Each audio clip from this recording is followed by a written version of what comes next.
What's up, guys? This is Doctor, and welcome to another episode of the FPL Fantasy. We have the ultimate differentials for you even before the game launches. No price, everybody's asking for them. We're getting nothing. It's silent up there in the FPL towers, but we're still bringing you the content. Before getting into it, of course, I'm here with my co host, Joe. Joe, how are you? I'm doing all right. I'm really disappointed in FPL official. They didn't give me a Father's Day gift or anything like that. I asked for prices or the game launch, and yeah, they treated me like everybody else in the world, which is really unfortunate. I don't think they know who I am, but I'm ready to get in and start criticizing players. The one thing that I want to mention is we used live FPL to pull the players, and you'll see that there are prices on there, but those are predicted prices. We don't have any inside information. These are just predicted prices from our buddies over at Live FPL there. And with that shout out, thank you, Live FPL. Let's get into this. And our first player is a goalkeeper. So we made it as a starting 11 of differentials.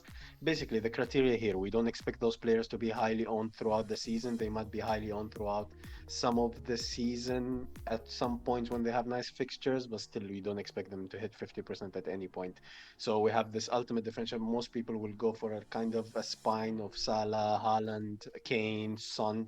So those are kind of the next level players that you can either fill your team with, or they can be a differential whenever you need some differentials. The first one is Jose Sa. Jose Sa of Wolves got 11 clean sheets last season, and he's the fourth highest scoring goalkeeper when it comes to points after Allison, Lloris, and Ederson. So that's phenomenal record. Also, the manager of Wolves came with the reputation that he's going to play attacking football, and all of a sudden we see Wolves terrible attackingly, but they did well defensively. Yeah, I think Sa is a great shout out. Of course, I feel like most of us are going to go for a 4 million and a 4.5, but a lot of times it's these 5 million goalkeepers that start out right there that are up at the top competing with people. We do have a couple differentials throughout the years, but Sa is he's a phenomenal goalkeeper himself, and in addition to a lot of really decent goalkeepers that we have in the FPL, he's got a good line in front of him too. So I think he's definitely a really good shout out here. Moving on to the next player, it's actually Dyer from Spurs. A lot of people will go for defenders from Conte's team. They got 16 clean sheets last season. Dyer was part of all of them. He's integral into Conte's tactics. He got 132 points last season, so we see him doing well again this season, depending on his price. What do you think about Dyer, Joe? I think there's an amazing shout. Really, most of the people that are going to be part of the Spurs lineup are going to be an absolute amazing shout. Because if you think about it going to last year, the Spurs really they got a clean sheet here or there, but they didn't really figure it out defensively until Conte came in. So like I don't know the stats for it all, but I would bargain to say 60 or 70% of the Spurs clean sheets came after Conte walked through the doors, and things were starting to figure out and players were buying into the program. So Dyer, yeah, he's going to get clean sheets. He'll get you an occasional goal, an occasional assist there. Definitely not a bad shout here. Yep. And moving on to the next defender, we have the big man Virgil van Dijk. Not the big man Bakar, but Virgil van Dijk. Got 21 clean sheets with Liverpool last season. The reason we have him because most people will look into Robertson, will look into Trent Alexander-Arnold. So if you want this kind of Liverpool cover and you need a differential, he has a lot of aerial threat. And he scored 183 points last season. The season before it was just 15 points because of the injury. The season before it is 178 and a massive 208 points in 18-19. So he has the potential to hold with this aerial threat with the goal, and then he nicks all the bonuses. He's a bonus magnet as well, as we know in the FPL community. Yeah, I think Virgil van Dijk really kind of gets put in the shadow of Robertson and Trent. But I think one of the things that we need to look at is, and now it might not be the way things are always going to be, but yes, I think Trent is forever going to be the higher scoring player. He's just absolutely insane, has amazing threat. But Robertson sat out this year. A little bit of injury, a little bit of illness. He's starting to get a little bit of wear and tear on him. And previous years, it was like 20 points between Robertson and Trent. And then it was like maybe 10 or 15 points between Robertson and Virgil. And, you know, if you can save point 0.5 there, I know every single point counts, but every single point 0.1 million counts also. So might be smart to throw Virgil in. I know I've done it a couple times in past years. Yeah, I absolutely agree with that. Moving on to our next player is Target. Target moved to Newcastle. Newcastle impressed after Eddie Howe joined the team, and they're playing very well. We kind of Newcastle will be a tough place to go once the league starts. And I saw Target on free kicks, some of the set pieces. So Target is a great shout. Yeah, Target is definitely a great shout. I think a lot of players on the Newcastle team are going to be definitely interesting shouts at any given point during the season. Target has a little bit of an attacking threat, and they're coming in playing Nottingham Forest on their first game. So it'll be very interesting to see where Newcastle has been in the offseason and how Nottingham Forest is going to compare within the league and how their defense and attacking threat are. Because I know a lot of us were thinking Newcastle are going to come in, they're going to finish easy top 10 this year because of how developed they're becoming over the last year or so. Moving on to the midfield, we have Jack Grealish, the top signing from last season. He kind of disappointed, but as I mentioned in previous videos, I'm not surprised that he didn't feature as much as people expected because of his price tag, because Pep tends to kind of bench his players in the first season when they join. I expect him to play much more this season. I'm very interested to see how Man City start lining up with Haaland joining now, because that means Foden will not play false nine anymore. That will push Foden to probably the left, which is the position of Jack Grealish. So is Foden gonna drop to number 10 and Jack Grealish occupies the left, especially if Sterling leaves? So we have a lot of tactics here. I'm really interested to see how they do, but I think if Grealish start getting those starts, he has Haaland to target, and there will be points. Yeah, good old party boy Jackie. I'm sure we've all seen the what photos recently, but he's always got new drunk photos coming out. He could have a whole collage of drunk photos at this point. No, I think Grealish is definitely a good shout out because when you think of bringing in players from Man City, Grealish probably isn't even on your list. You might like him as a fan of Jack Grealish, but he's probably not on your list. So yeah, you got plenty of other players that are ahead. But if he starts getting a little bit more time, I think he'll definitely produce for us. Moving on to our next player, he almost made the cut because we expect him to be relatively highly owned during periods of the season, who is James Maddison. Maddison scored 12 goals, 11 assists last season, despite Leicester having European football. They came exhausted. He didn't feature in some of the matches, or didn't start some of the matches. So now that they don't have European football, they might do very well. Yeah, I could see Leicester coming through and actually performing a little bit better than most of us end up thinking because they don't have European football. But the one issue that I think gives Madison a spot on our differential 11 is he's always injured. He's got a body like Antonio and Wilson. It is built to break, baby. That's where Madison usually gets a little bit of those knocks, and by the time he gets high ownership in the season, he's already had 3 good game weeks and he's set for another injury again. I want to love Madison, but I just can't always pull the trigger. So hopefully he gets it figured out this year. Also, I should add, before pressing the record button, there were rumors that he might join Spurs. If he joins Spurs, well, My what statement do you think about stands. him joining Spurs? My statement Sorry? stands. Yes, statement that. Yeah, yeah, I don't So care if you're on you my wouldn't team. love him more joining your team. No. Yeah, exactly. No, no, no, no. So moving on to our next player is Jadon Sancho. We talked about one of the players might joining your team, and now we're talking about one of the players in my team. Some people call him Bencho, but I think he will start doing well now. Hopefully, the new manager likes him, and if they start ticking, Sancho might be a bargain. Hopefully, FPL brings him down in price a bit as well. he will be a good option. Yeah, I think it definitely depends on what ends up happening with new manager strategies. Also, the good old new manager bump, which I know usually applies during the mid-season, not necessarily at the beginning, but we'll see kind of where it goes for United. Sancho is probably going to be the guy, one of the guys that's probably the highest owned on Man United, but I don't think anybody is going to be spectacularly owned aside from Ronaldo, at least right now. Yeah, I'm excited to see what happens with him because he was starting to look good definitely at the end of the season there. Yeah. And moving on to the next player is Martin Odegaard. Yes, Arsenal have signed Vieira, which can be a competition in his place, but Odegaard was the second highest midfielder scoring FPL points for Arsenal last season. He's quietly involved in this assist, in this goal, in this assist. So he's that type of player, and he gets that 1 point clean sheet. If and now he's well adapted to the Premier League. I expect, especially Arteta built around him kind of last season. I expect him to do a bit well, a bit better. I expect him to do well next season. Yeah, Odegaard is he's a good player. I think he is a big piece of the Arsenal lineup. There's a lot of competition in that midfield there.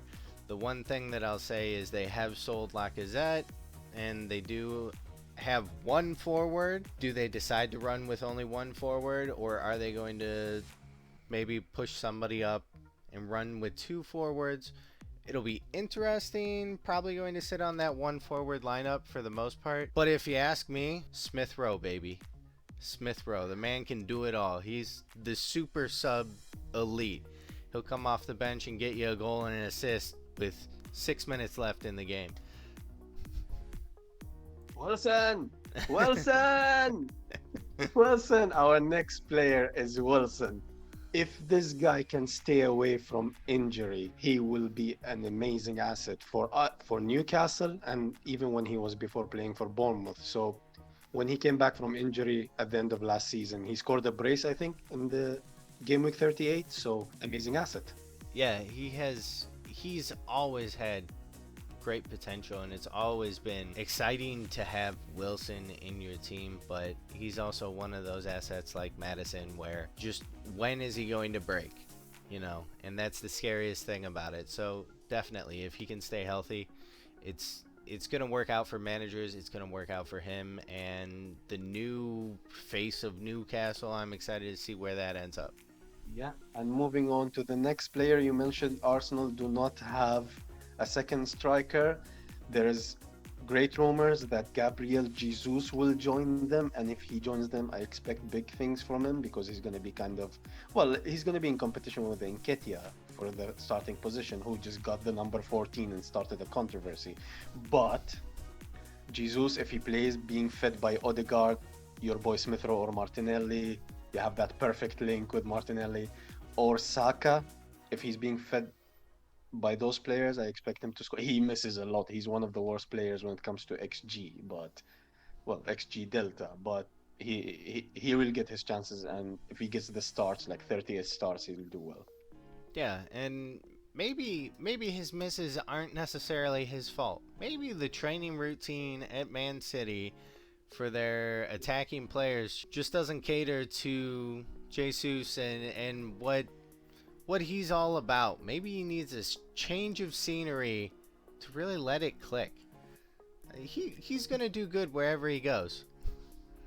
Yeah, well, Haaland will put that theory of yours to the test. Moving on to the next player, and that this player also almost didn't make the cut because he'll be highly owned throughout periods of the season. It's Watkins. Watkins is one of those players that I hate having him in my team because he's always so frustrating to own. He hits the post, he misses sitters, and then all of a sudden he goes on a hole. But somehow he always ends up in my team since he joined the Premier League. It's so frustrating. And I know at one period of time, at one stage of time, he'll be in my team and I'll be frustrated.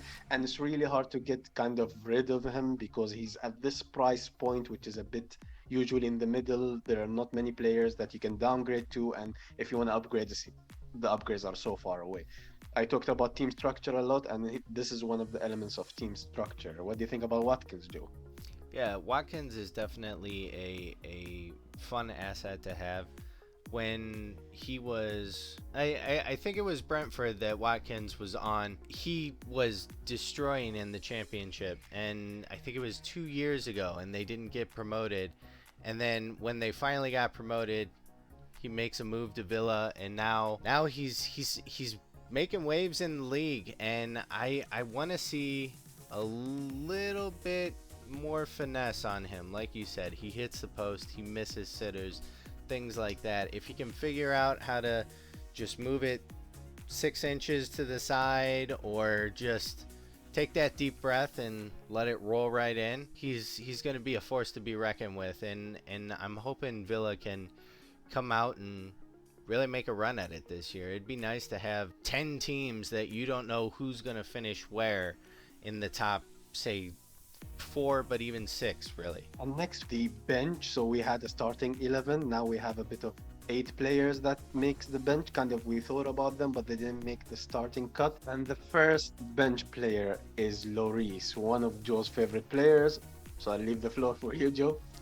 Yeah, I think going back to our Dyer conversation, Lloris is one of those goalkeepers. He's going to produce points. Under Conte, we have seen way more clean sheets. Lloris is at times last season he was the Spurs defense. There was no defensive line in front of him, but he'd go through a game with 9 saves. And he's even likely to pull off a bonus point or two here or there in the Spurs games, which is nice and a good present from a goalkeeper. Also, I think you had mentioned when we talked about Sa, he was up there. He was, I think, the second highest scoring goalkeeper. So if you're looking for a little bit pricier asset that you can kind of confide in, that isn't going to be, I would expect Allison and Ederson to be a level above Lloris. Lloris might be your guy just to throw him in the team, forget about it, and never look back. Yeah, speaking of pricing, my opinion, he's going to be priced the same, like literally the highest echelon, highest price possible for a goalkeeper. He's going to be the most expensive goalkeeper. That's my expectation because official FPL will see what we are seeing, right? So Allison, Ederson, and Lloris will probably be the same price. That will probably put me off from having him, but you never know. Moving on to the next player is Raheem the Dream Sterling. Yeah, there are rumors that he might move. That might be great for his career, but if he moves to Chelsea, Tuchel is one of the most, if not the most, manager that rotated his team last season. Will he be more of an option than he was this season? I think not, but he will have those periods when maybe injuries around him and he starts 3, 4 games in a row with no Champions League commitments and stuff. Yeah, he can do well. Yeah, I one of the reasons why I wanted to put Sterling on here, especially as a 10 million asset projected, like we had said, is he was leading Man City up until the last 4 game weeks in FPL points. In the league, in 30 appearances, he got 13 goals and 6 assists, which I don't know when he got any of those because I don't remember like any of them. If I think about it, I'm like, okay, maybe he got 3 goals. And then to round off the transfer rumors, I was using Transfer Market to get some stats from some of the players. And keep in mind, this is probably just a weird guy in his basement making up numbers, but Transfer Market has the probability of transfer. Chelsea FC 37%, Arsenal 55%, and the Spurs 53%. I would say if he came over to the Spurs, I would not be the most upset person in the world because I think he can definitely flourish, but he definitely gets looked over in Man City because of the type of assets Man City has. Like we said, their reserves can go and be starting lineups for half of the Premier League teams. So, yeah, I think Sterling will be definitely an awesome asset to own if you have the extra money for filler sometime throughout the season. He's gonna do good for you hopefully if he makes a move, I say. Moving on to the next player, we have Pulisic. Thank you, Joe. Moving on to the player after him. Yeah, Well, you cannot expect a video with Joe without Pulisic mentioned. So, Joe, tell me. Yeah, we have to have our good old American players in here. I was actually also thinking about putting Brandon Aronson in, which I know nobody knows except for us Americans that watch, but he's on Leeds.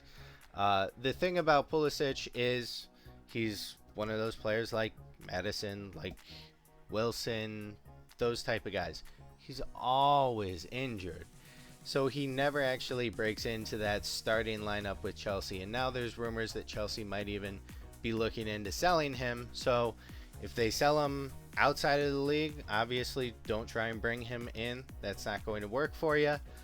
But if he stays in the league, he stays healthy, and he can actually build up some confidence, I think he's going to be a very valuable asset for managers because we see him playing in like the Champions League and other tournaments, and he's getting those clutch goals when nobody else is going to score them for Chelsea.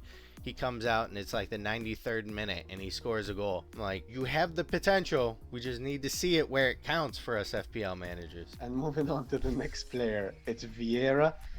Personally, I don't expect him to start so many games this season at least. Maybe Arteta will ease him in the future, but he's a shout. If there is an injury in midfield or attacking midfield, for example, with Odegaard, he might come in and impress.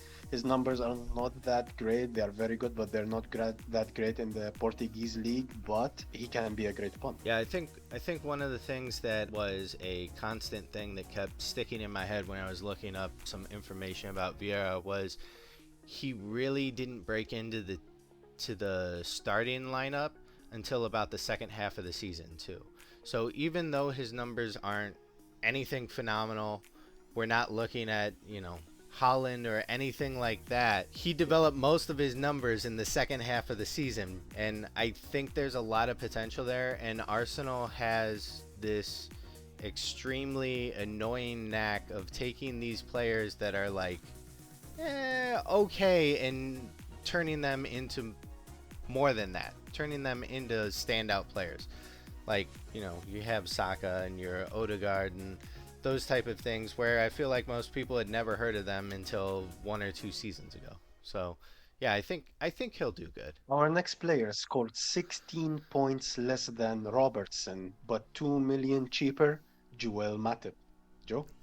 Yeah, I can already hear the universe, the Twitterverse and everything screaming back at us that Matip will not be as locked in as he was this year. Fair. That's possible. Maybe he will be, maybe he won't, but I think he was a dependable piece of that defensive lineup that Klopp could always go to. And I feel like if rotation was coming down to it, 9 times out of 10, he was rotating the wings more than he was the centers. So it might be worth a risk, even at the beginning of the season, if you're looking to have two Liverpool defenders and save a little bit of money. Matip might be your guy. And moving on to the next player, we have Johnson from Nottingham Forest. His numbers are not great, but that's why it's a punt. It's out there, 1% and lower ownership punt. Joe? Yeah, I put him on the video here because of one little interesting thing. Okay, yes, in 46 appearances, he got like 16 goals, 9 assists, which is like middle of the road for a championship team, right? Championship player. But we know how Mitrovic plays in the league. He scores 700 goals in the championship, comes into the league and gets a couple. And I know last time it was he was heavily rotated. I'm trying to find that breakout player, that breakout attacker from those promoted teams, and I think Johnson has the formation, the movement within the formation that Nottingham has set up, that he can possibly be that player in the league. Now, very well, he might come in and just do nothing and flop, and it's a total BS call. But I'm very interested, and I'm going to keep a close eye on him because I think he might even be, if depending on what you're looking to do with your forwards, a second or third slot forward. Yeah, and our penultimate player is Janssen. Janssen, we had to have a choice from Brentford. They finished the season very well last season, and they were defensively solid after Raya came back. Yeah, I wanted to throw Raya in here, but I think he's going to be a heavily owned goalkeeper, and he's going to be probably be rotated between two goalkeepers in most FPL teams. So didn't feel right to put in Raya if he's going to be owned by 3/4 of the teams out there. But Jansen, he's got the attacking threat. He's going to be part of a fairly solid defensive line. Couldn't pass him up. And our final player is Kulo. Joe? Good old Kulusevski. Love the guy. He, as most of us know, he came in and took the league by storm. And I think he was very unexpected with his performance. I mean, he played 18 games with the Spurs, got 5 goals, 8 assists, and in those 18 games, he contributed to 30% of the Spurs' goal participation, which is kind of mind-blowing for a guy that entered the league way, way late. He's on loan for another year, and I think Kulu, now some people might also say he's going to be owned pretty highly, but I think you're going to have your Canes, your Suns, and a defender. There's not going to be a lot of people that did like myself and other absolutely insane Spurs owning managers that brought in 3 attackers and just sat on that and rode out the gold mine of points that came to follow. So Kulu should definitely be a thought in everyone's team, I think. I want to tell everybody before we wrap this up that we are locked out of our Twitter account currently because we like too many tweets and we started following too many people from the FPL community. We wanted to show our support and just follow back as many people as possible in the FPL community, and just Twitter locked us out. So this video will probably not go on the Twitter account. So if you enjoyed this content, drop a thumbs up right now. And if you're not subscribed, subscribe to us, because we see the numbers and most of our views. I think it was 87% of our views from people who are not subscribed.